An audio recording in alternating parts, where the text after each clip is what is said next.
All right, here we are here now for part two of our series on why be moral.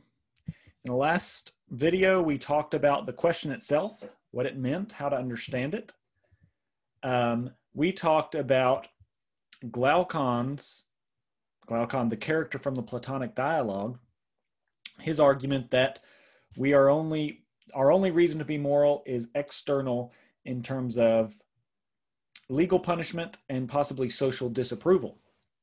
And I called that a cynical answer to the question. And I called it cynical because there was nothing about morality itself in its nature that gives us reason to be moral.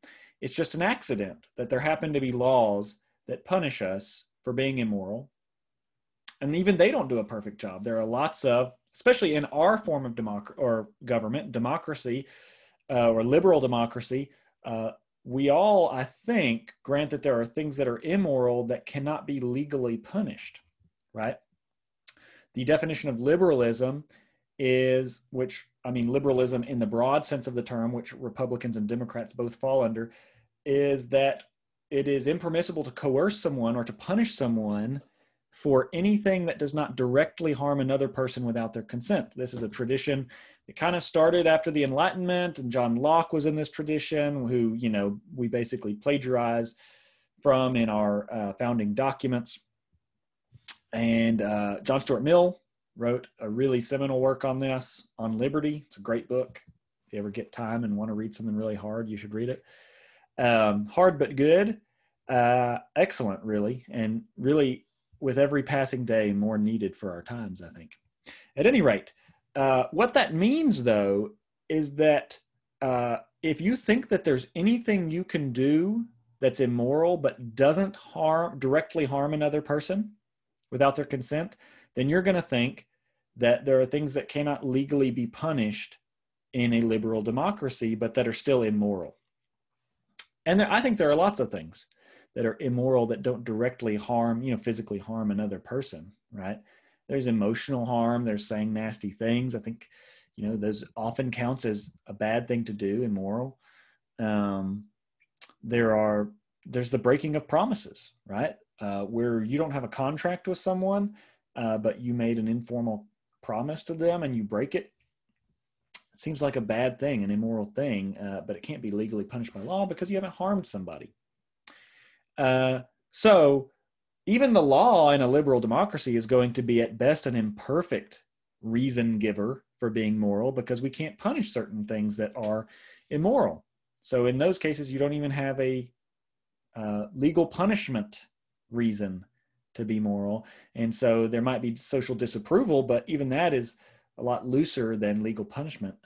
You can get away from it by hiding it really well.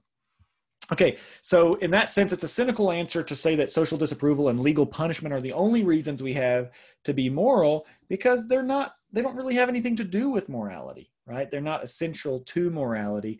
I was arguing maybe we should be looking for something that's a deeper part of morality or more deeply connected with morality that gives us a reason to be moral. But before we do that, and we're not really going to do much of that because those answers are really hard, as we'll see in considering some of these arguments, we're going to look at two arguments that are even two more cynical answers to the question, distinct from Glaucon's, but in the same family, I think. So let's do that now. I'm going to start by looking at the wolf reading that y'all did for this week. Okay, so here's what I want to ask. And again, y'all aren't there to answer. But who's cooler? Okay, this is actually particularly salient to me. I've never been super into Star Wars. I'm not a Star Wars nerd. I have a lot of Star Wars nerd friends.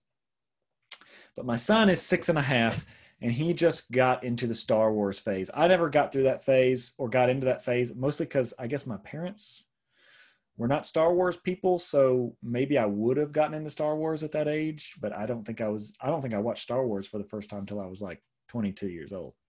At any rate, my son has just gotten super into Star Wars. So we just watched the 3 original movies. I think he's seen 2 of the newer movies, and he's super into it. So this is particularly salient to me. It's on my mind right now. So the question is, who's cooler? Now, I'd love for y'all to answer, but you're not there. Answer for yourself. Who's cooler, Han Solo or Luke Skywalker? If you haven't seen Star Wars, then you probably can't answer this, except maybe by looking at the picture. It's just kind of obvious. Han Solo is the cooler character, right? So why is Han Solo so much cooler than Luke Skywalker? Well, I don't know. Are guns cooler than lightsabers? Not really. Lightsabers are freaking cool. It's not really about the weaponry. It could be the hair. I mean, Luke's hair is, maybe that was cool in the late 70s, but bro, you're not doing well there. Is it the clothes really? Not really. Wearing a black vest doesn't seem to make you cool in general. Demetri Martin has this joke. He's a comedian. He says, I was at a party once and I saw a guy with a leather jacket and I thought, that's cool. Then later at the same party, I saw a guy with a leather vest and I thought, that's not cool. And that's when I realized what's cool is leather sleeves. So the point being, vests don't seem to be cool in general. So it's not the clothes, it's not the firearms, it's not the equipment. It might be the hair, probably not, because even Han Solo's haircut is a little dated. It's that Han Solo, something about his character is cooler. It's that he's edgy. He's not committed. I'm not in this for your revolution, sister. That's one of the lines he says to Princess Leia.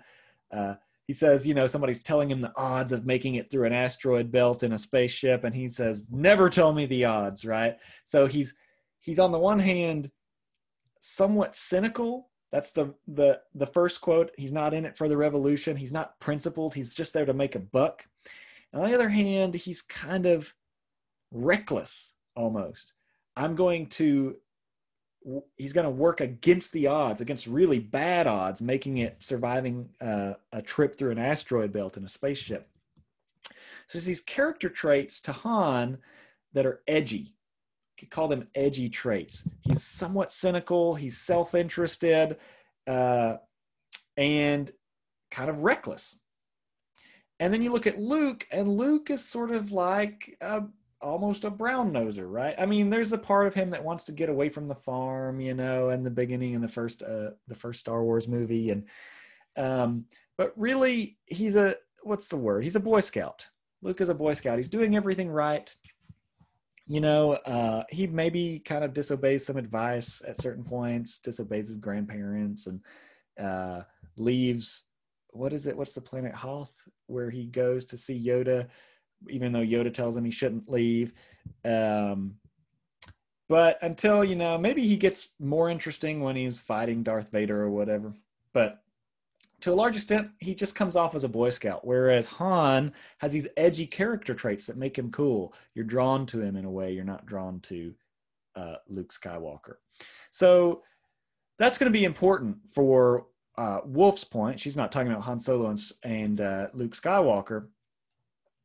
But let's pivot to her thesis, and we'll come back to Han and Luke. Her thesis is that we have really good reason not to be moral saints. That's what Wolf is arguing. What does she mean by a moral saint? She means it kind of technically, but it's kind of trying to track what we typically mean by calling someone a saint colloquially, not in the Catholic sense, but in the normal casual sense. A person whose every action is as morally good as possible. A person, that is, who is as morally worthy as can be. They're just morally perfect. Now, she might not mean that literally, but they're close, right? Nobody's perfect, right? But they're really close. They're way closer than the rest of us. Okay, let's get two more definitions that she gives on the board. She talks about two kinds of moral saint. And we'll talk about what she's doing here. The loving saint and the rational saint. The loving saint desires nothing more than doing as morality requires, experiences no conflict of will. But a rational saint is one who actually has strong desires for that point that are pulling away from morality, away from doing your duty and being virtuous, but still does as morality requires, out of a sense of duty. This is how we often think of doing one's duty typically, is that you're doing your duty Even though you don't want to do it, you're doing it. That's the rational saint. So what's happening here underneath the surface is, ultimately, this distinction goes back to Aristotle. Aristotle says, who's better, the person who does the virtuous thing, does the good thing, but is pulling against their desires? They want to not do it. Their kind of desires and feelings are pulling them away from doing the right thing, but they do it anyway. Or the person who has practiced doing the right thing and being good so much that it's actually what they have come to want to do. Who's better? Now, Aristotle and Kant disagree on this. It's been this long-running strain throughout all of ethical thinking. Aristotle thought the better person is what Wolff calls the loving saint. The person who has been doing the right thing for so long, it's so ingrained in them that it's what they want to do, right? And you see that over time. The more, when someone first starts to exercise a virtue, say generosity, it hurts. And the best thing that they can do is just push through and just do it. You see this in military training. At first, it hurts being on those routines, having the disciplines of military life. And you do it over and over. You go through basic. They beat it into you, metaphorically. And you eventually get to where it's second nature, right? And similarly with virtue, initially giving away part of your income hurts for most people. But you do it enough, it's second nature. And then you love to do it. It would actually hurt you not to do it because you've come to love helping those people or something like that. That's why Aristotle says it's better to be the loving saint, as Wolff defines the terms. It's better to be truly virtuous than what he calls continent, just able to pull against your desires. Kant disagreed. He thought that at the very least they were equal. You're just as good if you just do your duty against your desires and your feelings.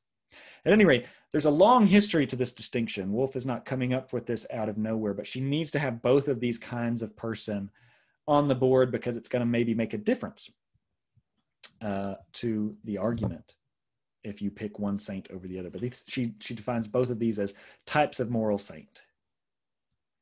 Okay, so the way her argument works, kind of structurally, the structure of the argument is she gives an argument from our kind of common sense notion of a moral saint, why we have really good reason to want to not be that kind of person.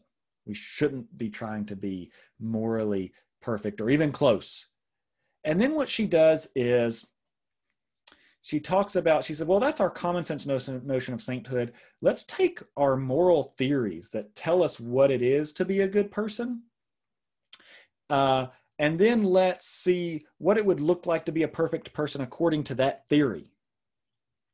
And then we'll see that even on those theories, we have really good reason not to want to be a moral saint according to that theory. In other words, we have really good reason not to want to live out that theory perfectly. So there's two stages. There's our common sense notion of being morally perfect, which is not specific to a theory per se, and then perfection according to a theory. A moral theory like Aristotle's theory, like Kant's theory, and those are the two that she considers in depth. Now, we have not talked a lot about Aristotle's theory or Kant's theory. I just told you a little bit, but it's not really enough. So I'm going to skim through those, and here's my advice to you. I'm going to spend a little bit more time on the argument from a common sense notion of morality and moral sainthood. I will talk through the Aristotle and the Kant stuff, but my advice is treat that as skimming, right? And if you're confused there, it's just because we haven't talked about Aristotle and Kant yet. Don't worry about it yet. We will talk about it, but don't get caught up trying to figure that out before we actually have a full treatment of it. Okay, so here's where we come back to Han Solo. Wolff thinks that both the loving saint and the rational saint are living unattractive lives, lives that we have reason to want to avoid. All right. The first reason, and she gives two reasons for this. First is that moral saints, as we typically think of them, can't have a whole host of edgy personality traits. So think of Han Solo's recklessness. Think of Han Solo's cynicism. Right. And now I put two independent ones here. She talks about a sarcastic sense of humor. She talks about a politician being cunning. Now, Woolf's argument is that if you want to be morally perfect, you cannot be sarcastic. You cannot be cunning as a politician. You cannot be reckless as Han Solo, or cynical and self-interested as Han Solo is. Now, those are I just named 4 different traits, and some of those, it may seem more obvious to you than others that they're incompatible with morality. Maybe to me, in my mind, the one that's most obviously incompatible with perfect morality is Han Solo's self-interestedness. It does seem to be a part of being a good person that you're not cynically self-interested in the way that Han Solo is. He's like kind of principally opposed almost, or at least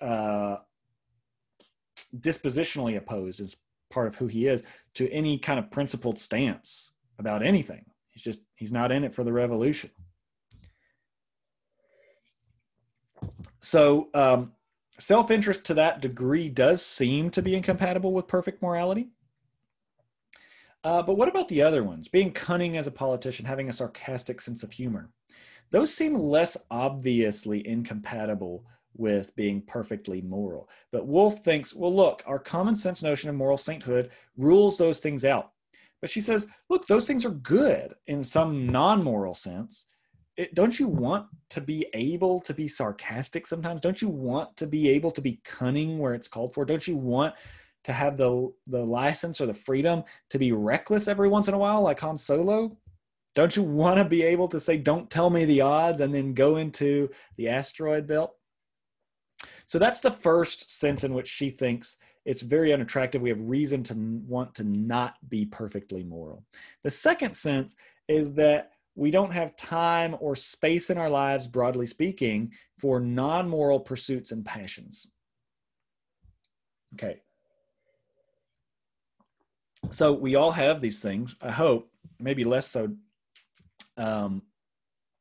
sometimes rather than others. However,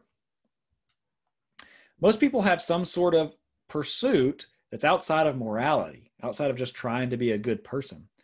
So your hobby, I mean, think of these just as hobbies, really. Some people like to cook. Some people like playing role-playing games. You might like playing a musical instrument. You might like some athletic activity. And that seems to be part of an attractive life, a good life, not in the moral sense, but part of just living well. Maybe part of the good life as we conceived of it in our earlier section about figuring out what is a good life. Now, as I tried to make clear there, we're not talking about what a morally good life is when we ask that question, but just what it is to live a good life. And there's a sense in which what Woolf is doing here is just pointing out the point we've made a couple of times now, that living the good life in that sense, what's a life that's good for us, is going to pull apart from living a morally good life, doing your moral duty and being morally virtuous. But it is interesting still to get her reasons for thinking that. This advances the conversation, right? So to continue, the second reason that she thinks we probably don't want to be morally perfect, it inhibits the goodness of our lives, is that we don't have time for any of those hobbies or those non-moral pursuits, those passions that we have in life. That it's just a passion. It's a non-moral passion in the sense that we don't think everyone should do it. We don't have some moral obligation to do it. It's just because we like it. It enriches our lives. You know, it's something I like. You don't have to do it. I do judo. That's true of me. I do think people in general should try it out. But like, if you tell me you're not interested, I'm not going to think you're a bad person or anything, right?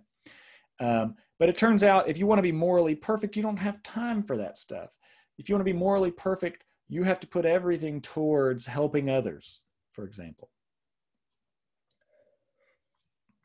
Now, both of these, as I've indicated already, are up for grabs. Neither of these points is utterly clear. It's not totally clear, for example, that a morally perfect person could not be sarcastic sometimes, could not be cunning sometimes, and could not be reckless sometimes. It's also, on the other hand, not perfectly clear at all that living a morally good life means that you don't have any hobbies. That's just not obviously true. So that's really her argument, though, that from our common sense idea of morality, that this is an unattractive life living perfectly according to this common sense idea of morality. And then she talks a little bit about the different moral theories. And we haven't talked about these yet. So you know what? In fact, I'm going to try to move through these relatively quickly and into this video.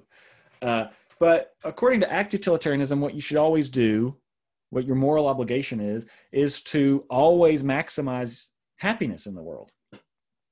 Now, if you take that view, it's really obvious. This is actually a very common objection to utilitarianism, that it's far too demanding of us.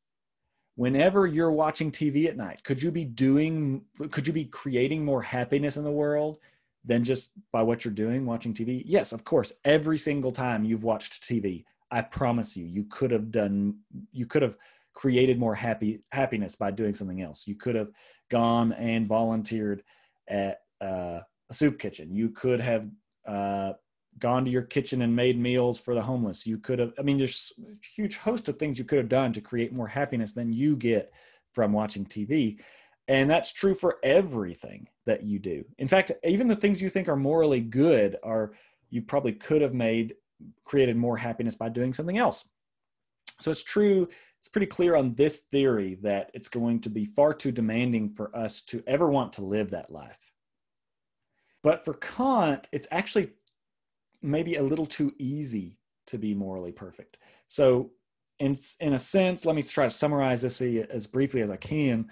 Kant, his theory entails that you just have to avoid violating certain broad constraints.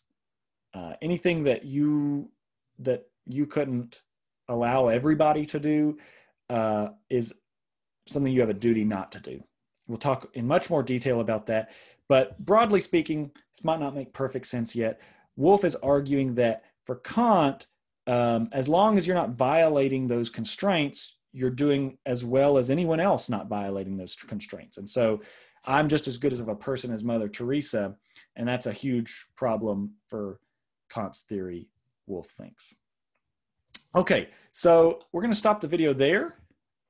Having considered this one, I call it a cynical theory or a cynical answer to the question, why be moral? Because Wolff is ultimately saying you don't have reason to be moral. In fact, you have reason to want not to be moral, right? If you want your life to be good, you should try not to be morally perfect, actually.